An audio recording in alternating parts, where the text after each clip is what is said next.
Hi കൂട്ടുകാരെ, പുതിയൊരു വീഡിയോയിലേക്ക് എല്ലാവർക്കും സ്വാഗതം. അങ്ങനെ ആകാശിനോട് ഓഫീസിലുള്ളവരെല്ലാവരും പറയാണ്, ചാരുവിനെയും കൊണ്ട് സിനിമക്കോ വല്ല പാർട്ടിക്കോ അങ്ങനെ എന്തെങ്കിലും പോകാൻ നോക്ക് എന്നൊക്കെ ഇങ്ങനെ പറയുന്നുണ്ട് കേട്ടോ.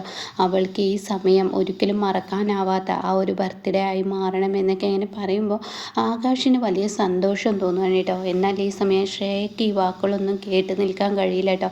അപ്പോഴാണ് അങ്ങോട്ടേക്ക് ഒരു സ്റ്റാഫ് വന്നിട്ട് പറയുന്നത്, മേഡത്തിന് ഇതൊന്നും കൂടി നിൽക്കുന്നതൊന്നും ഇഷ്ടമല്ല എന്നൊക്കെ ഇങ്ങനെ പറയുമ്പോൾ അവർ പറയാണ്, മേഡത്തിനിപ്പോൾ ഇഷ്ടമില്ലാത്തതൊന്നും ഇപ്പോൾ നോക്കണ്ട, ഇപ്പോഴത്തത് എന്ന് പറഞ്ഞാൽ ആകാശിൻ്റെ ബർത്ത്ഡേ ആണ്. അപ്പോൾ ആകാശിന് ബർത്ത്ഡേ വിഷ് ചെയ്യുമല്ലോ, ഇതൊക്കെ നമ്മുടെ ഉത്തരവാദിത്തത്തിൽ പെട്ടതല്ലേ, നമ്മളത് ചെയ്യേണ്ടേ, പിന്നീട് നമ്മൾ കൂട്ടുകാരന്മാരാണെന്ന് പറഞ്ഞിട്ട് എന്താ കാര്യം എന്നൊക്കെ പറഞ്ഞിട്ട് ആകാശിനോട് പറയണേ, ഇന്നെന്തായാലും ഉച്ചവരെ നീ പണിയെടുത്താൽ മതി, ഉച്ചയ്ക്ക് ശേഷം നീ എന്തായാലും പോകാൻ നോക്കിയെന്ന് പറയണ കേട്ടോ. അങ്ങനെ ആകാശിനെ എല്ലാവരും കൂടി അവിടെ നിന്നും ഉന്തിത്തള്ളി പറഞ്ഞയക്കണേ.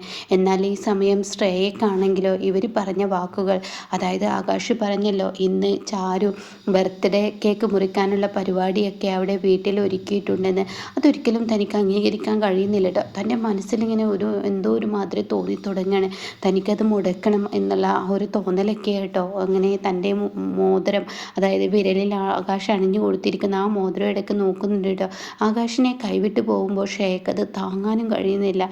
അപ്പോൾ ആ സമയം ഷേ ഒരു തീരുമാനമെടുക്കണം, ഇനി അങ്ങനെ വിട്ടുകളയാൻ പറ്റത്തില്ല, അതുകൊണ്ട് തന്നെ ഇന്ന് ഞാനിതിനൊരു തീരുമാനമുണ്ടാക്കണം എന്ന ആ ഒരു തീരുമാനമെടുക്കണം കേട്ടോ. കാരണം ആകാശ് ഞാനൊരു അപകടത്തിൽപ്പെട്ടപ്പോഴും അവൻ എന്നെ രക്ഷിക്കാൻ വന്നു, അവൻ എന്നെ കണ്ടില്ലെന്ന് നടിച്ച് അവന് പോവായിരുന്നു, പക്ഷെ അതിനർത്ഥം അവൻ എന്നെ ഇപ്പോഴും സ്നേഹിക്കുന്നുണ്ടെന്നല്ലോ എന്നൊക്കെ ഇങ്ങനെ മനസ്സിൽ തോന്നിപ്പോവാണ് കേട്ടോ.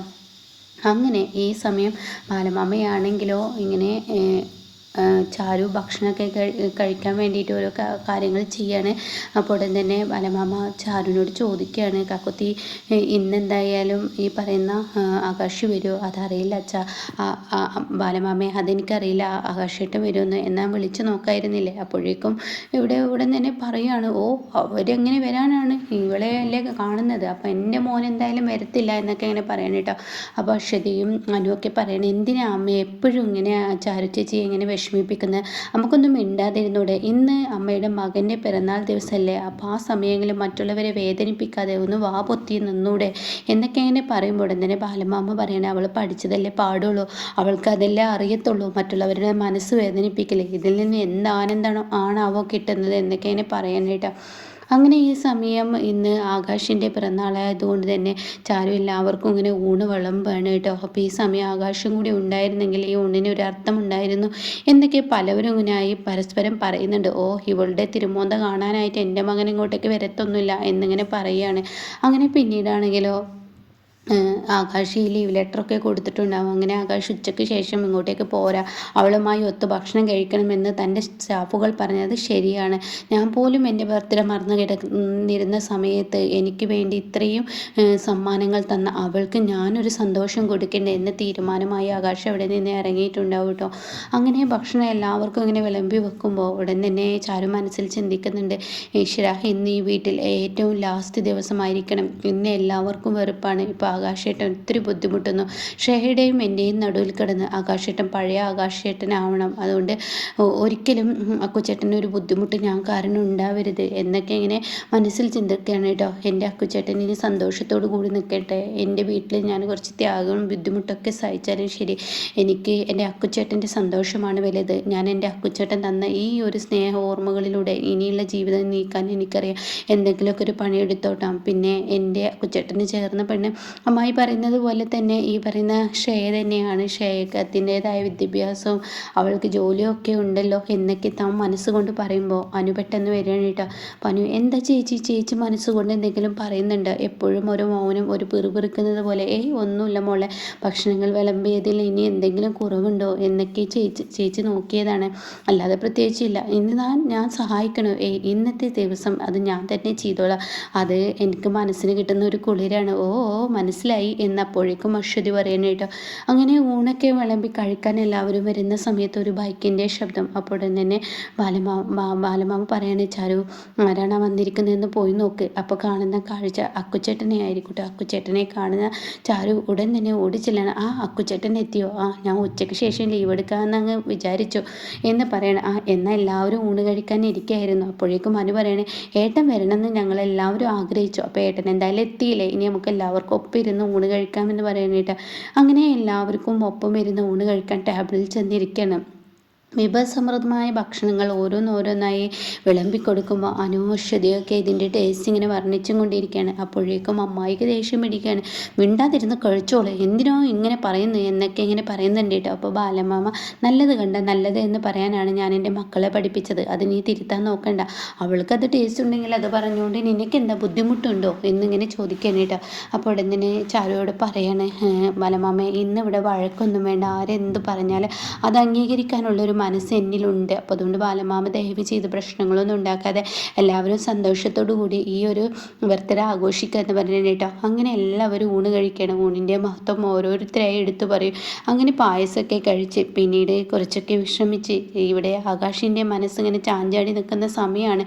ഇത്രയും സ്നേഹിക്കുന്ന തൻ്റെ ഭാര്യയെ താൻ ഇനി തള്ളിപ്പറയാൻ പാടില്ല, കാക്കുത്തിയെ ഇനി വേദനിപ്പിക്കാൻ പാടില്ല എന്നൊക്കെ താൻ മനസ്സുകൊണ്ട് ചിന്തിച്ച് നിൽക്കുകയാണ്.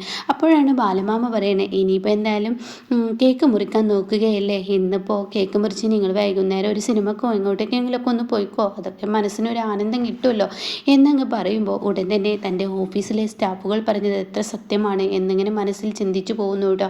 അങ്ങനെ കേക്ക് മുറിക്കുകയാണ്. കേക്ക് മുറിക്കുന്ന ആ സമയം ആരും പ്രതീക്ഷിക്കാത്ത ആ അതിഥി, അതായത് ശ്രേയ അങ്ങോട്ടേക്ക് എത്തുന്നു കേട്ടോ. ശ്രേയയെ കണ്ടുടനെ കാക്കുത്തിയാണെങ്കിലും മനസ്സിൽ ചിന്തിക്കണം, ഈശ്വര ഇന്ന് അവൾ ഇവിടെ എത്തി, അപ്പോൾ ദൈവത്തിൻ്റെ നിയോഗം അത് തന്നെയാണ്. എന്തായാലും ഇത് ഞാൻ വിളിച്ചു വരുത്തിയിട്ടാണെന്നുള്ളത് ഈ വീട്ടിൽ ആരും അറിയരുത്, അത് പിന്നീടാവാം എന്നിങ്ങനെ ചിന്തിക്കാനായിട്ട്. അപ്പോൾ ആരും കാണാതെ കാക്കുത്തി ശ്രേയയ്ക്ക് വിളിച്ചിട്ടുണ്ടാവും കേട്ടോ ചാരു.